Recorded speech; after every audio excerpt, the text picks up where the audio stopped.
With the current threshold for domestic and international borrowing set in the early 1990s, the government is looking to raise the borrowing ceiling to allow it to cater to Guyana's growing economy and at the same time remedy a prevailing situation where the current law does not offer enough fiscal space for Guyana's growing domestic debt and the disbursement of an increasing amount of foreign loans.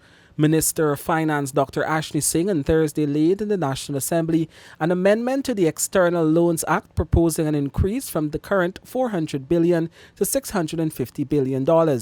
In addition, Dr. Singh is also looking to increase the domestic ceiling from $150 billion to $500 billion with an amendment to the Public Loans Act. Dr. Singh explained that this is in a bid to regularize several issues unearthed after assuming office in 2020, as well as to facilitate new financing for a transformative development agenda. Given the situation that we inherited, there would not have been. First of all, in the case of the domestic debt ceiling, it would have been exceeded at the moment we came into office. There would have been no room to borrow. And on the external side, there would have been room, but there would have been relatively modest room if one were to assume that the existing portfolio of external debts were to be exhausted.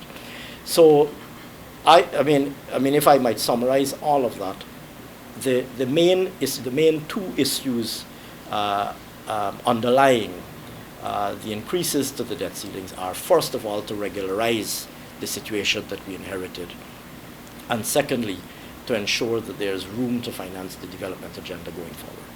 A statement from the Ministry of Finance noted that these revisions to the external and domestic debt ceilings do not threaten Guyana's long-term debt sustainability, given the sustainable economic progress made since the early to mid-1990s, when the ceilings were last revised, and the country's robust economic outlook. At the time of the last revision in 1991, Guyana's external debt ceiling was set at more than 100% of GDP. In contrast, the new proposed external debt ceiling would amount to less than 60% of GDP using the latest 2020 GDP estimates. On the domestic side, when the last revision was done in 1994, Guyana's domestic debt ceiling was set at almost 200% of GDP.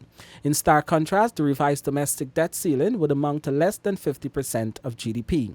Dr. Singh explains that the comparisons clearly depict that Guyana's current debt carrying capacity could safely accommodate the proposed ceiling increases. Having come back into office, we maintain the same very, very strong commitment to ensuring that we manage the fiscal operations of government and that we manage the public finances in a way that will ensure that we stay on a path to sustainable public finances, to sustainable indebtedness, but at the same time that we are able to invest in the areas that are required. Singh said the latest move is consistent with the People's Progressive Party administration's track record of prudent debt management in the course of safeguarding Guyana's long-term fiscal and debt sustainability. Kurt Campbell, Newsroom.